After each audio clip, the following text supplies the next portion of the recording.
Benzins. Taip, benzins. Benzins į geras dalyks, reik naudoti nuo kulano daryr. Bet aten laiks, hebra, aten laiks technikinioj. Į kon reik daryt, kada tau CO kiekis viršėja ore kilogramą į kvadratinį centimetrą.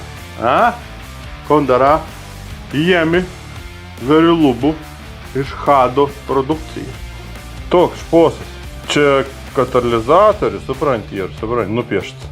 Ir čia visai mes naudosiam nepaliai paskirti. Katalizatoriaus apsauga benzinam. Kad neskambėtų juokinga ir keista, to mašino nėra katalizatoriaus gamykliškai. Supratot, ne? Žiūrėk, vardan baltųjų meškų išsaugojimą ir švelnaus kailio purenimo ant sniego, reikia įpilti tokių visokių mirkalų, norint išsaugoti ne tik baltasis, bet ir rudasis. Ir geriausias atradėms ir nustatyta britų mokslininką, kad net voverėm padeda. Tokį dalyką, jeigu pririmta, laba numet benziną, to tokį sudegėjimą, tokį vat, kaip... aš nemoku paaiškinti. Aš moku parodyti. Įpili tokį katalizatorinį arba purkštukinį benzininį reikalą. Čia šitą ir su benzinu susiję dalyką, bet jūs pažiūrėkit dizeliukams, kokių gerų į dalykų. Tokių į soliarką, į kažkokį nusimesti dumingomą. Bet supranti, technikinis švens dalyks. Dėl to geriau neaustyti, geriau pilti. O pakuotę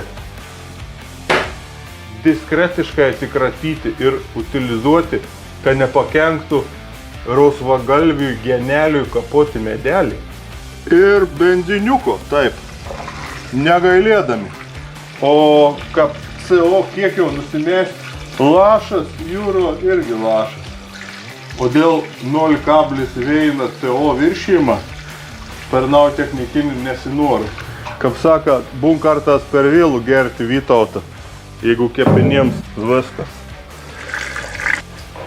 Po įpylimo benziną nepamiršk išmaišyti, padriftauti, pamėtyti šaibas arba tiesiog pajudinti mašiną. Užvesti ir važiuoti į techninę apžiūrą ir tikėtis, kad bus geriau nei buvo prieš ton.